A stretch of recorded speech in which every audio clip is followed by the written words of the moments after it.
वीर विश्वेश्वर ओझा की 8वीं पुण्यतिथि बिहार के शाहपुर में मनाई गई, जहां हजारों लोगों का जुटान हुआ था, जिसमें विशेषकर महिलाएं भी पहुंची थी। महिलाओं के बीच विश्वेश्वर ओझा के पुत्र राकेश विश्वेश्वर ओझा ने वस्त्र वितरण किया और बोला कि स्वर्गीय विश्वेश्वर ओझा एक न्यायपूर्ण इंसान थे और गरीबों बेसहारों के लिए लड़ाई लड़ते थे, लेकिन उनके दुश्मनों को लोगों की भलाई अच्छी नहीं लगी और उनकी हत्या कर दी गई। लेकिन कानून ने भी उन सभी चारों हत्यारों को आजीवन कारावास की सजा सुनाई। बता दें कि हत्या के मुख्य गवाह की भी हत्या आज के दिन ही कर दी गई थी, जिसका व्यवहार न्यायालय ने आज फैसला सुनाया। राकेश विश्वेश्वर ओझा ने मंच से कहा कि मेरे पिता की हत्या करने वाले होशियार हो जाओ, मुझे व्यवहार न्यायालय पर पूरा भरोसा है। कोर्ट कचहरी तो अपनी जगह है, अगर नहीं माने तो इसी शाहपुर की धरती पर तुम्हारा फैसला होगा। इस पुण्यतिथि में भाजपा और जदयू के नेताओं के साथ बिहार और झारखंड के कई नामचीन हस्ती भी पुण्यतिथि में शामिल हुए। सभी ने अपने संबोधन में राकेश विश्वेश्वर ओझा को शाहपुर विधानसभा का भविष्य बताते हुए कहा कि अगर शाहपुर का विकास होगा तो राकेश वीर विश्वेश्वर ओझा की 8वीं पुण्यतिथि में हजारों लोग जुटे।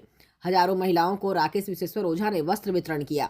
बता दें कि विश्वेश्वर ओझा हत्या के मुख्य गवाह की हत्या आज के दिन कर दी गई थी, जिसका व्यवहार न्यायालय ने आज फैसला सुनाया, जिसमें चारों अभियुक्तों को आजीवन कारावास। राकेश विश्वेश्वर ओझा ने मंच से कहा कि मेरे पिता की हत्या करने वाले सावधान हो जाओ, मुझे व्यवहार न्यायालय पर पूरा भरोसा है। कोर्ट कचहरी तो अपनी जगह है, अगर नहीं माने तो शाहपुर की धरती पर तुम्हारा फैसला होगा।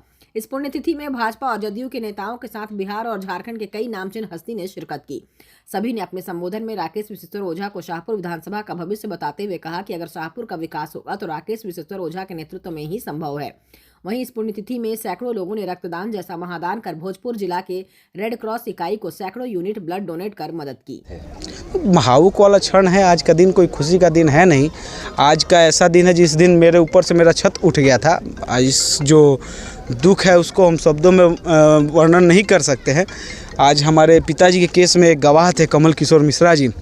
इनका प्रति जो हम क्या बोले, शब्दों में हम क्या बोल सकते हैं, मुझे समझ में नहीं आ रहा है।